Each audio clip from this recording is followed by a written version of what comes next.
The stallion had fallen. The Iriko has gone to be with his creator. That is the story of Onyeka Onwenu, a legendary figure in the Nigerian music and entertainment industry.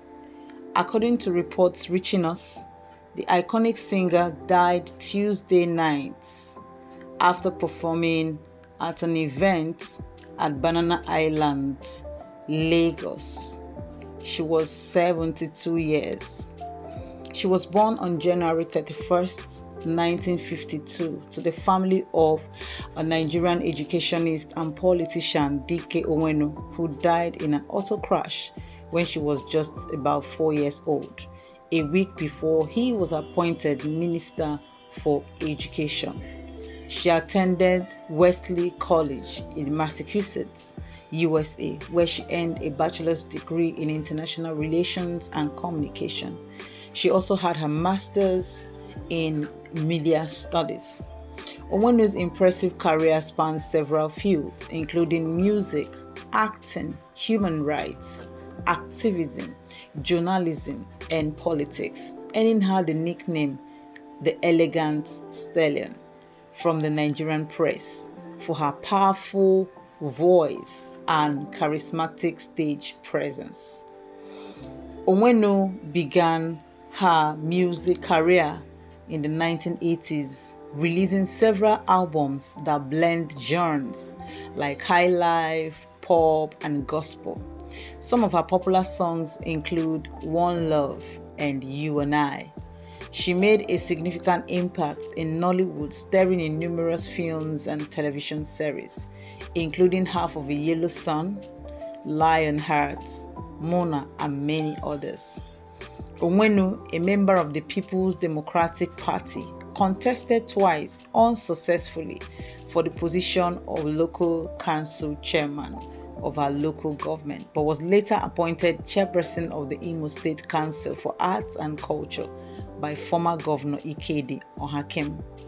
She was awarded the Member of the Order of the Niger, MON, for her contributions to the Nigerian entertainment industry, and also received the Member of the Order of the Federal Republic of Nigeria, MFR, in 2011. Onwenu once went on a hunger strike in 2000 to protest against her former employer, NTA, for refusing to pay royalties on her songs and blacklisting her from transmission after then Director General Ben Murray Bruce took action.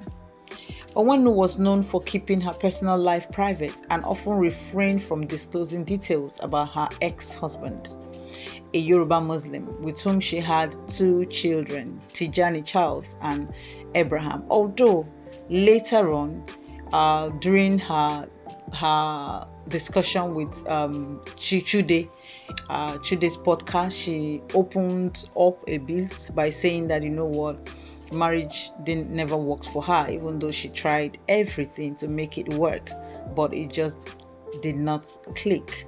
And since then, she decided to stay off that radar, right?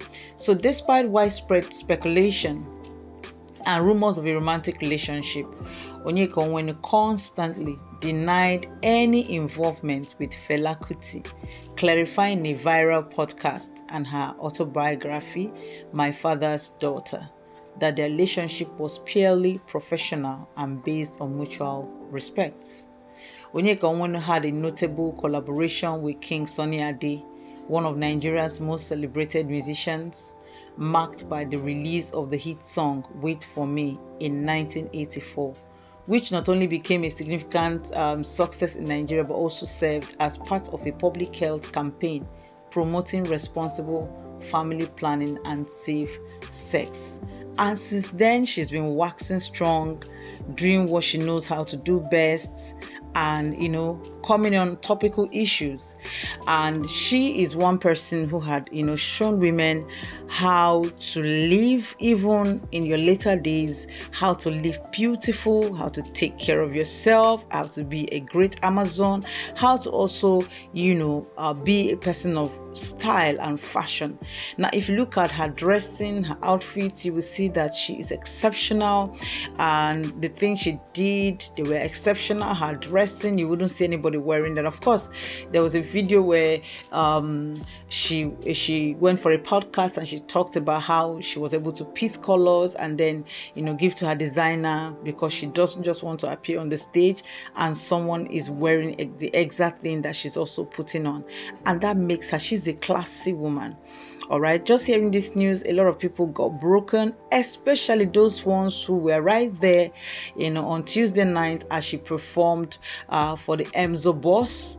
You know, it was really, really heartbroken. Right, so we're going to read what P2B, who was present, I think, who, because he's a very articulate and very he knows how to, you know, check up on people. I'm sure he was right there, you know, because at the point where she was performing, she serenaded even P2B by calling him my brother, you know, and that's one tapped, you know, her back, and then she went back to the seat, and it was at the point she was sitting down that she suddenly slumped, and they quickly rushed her to the hospital, of which she was not able to make it. So we're going to also read out what P2B said, and of course come back and do the recap of, or end, just look at a few things and then end this very one. But really it is a really sad incident.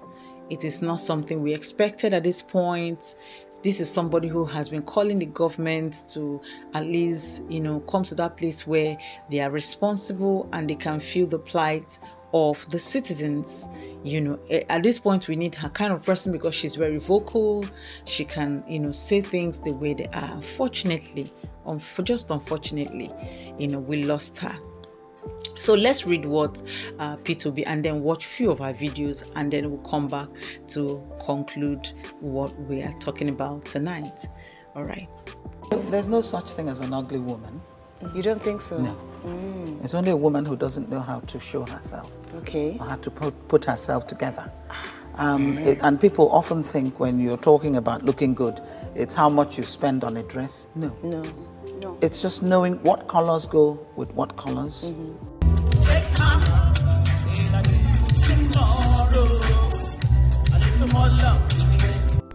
It was really after this performance that she was said to have slumped and was rushed to the Reddington Hospital in Lagos. At this point, let me read what the former presidential aspirant P2B said about the incident. He said, "Yesterday provided a very devastating moment for me as I witnessed a tragic event that will forever be etched in my memory. I was present at the event where the iconic songster Onyeka Onwenu performed a couple of her songs, ending up with her famous song, One Love Keep Us Together. It was a beautiful performance, but little did we know it would be her final bow. Just about a few minutes after her performance, she sat down and drank some water and immediately collapsed and was rushed to the hospital. I followed her to the hospital. I watched in pain as the doctors and medical staff fought tirelessly and battled to save her life, doing everything possible to bring her back to life, but eventually came out with the sad news." So sad. Wow. But what can we say? We pray that our good Lord will accept her soul. And for the ones, her family that she left behind, we pray that God will, you know, help them to overcome this very sad, you know, incident that befell them yesterday.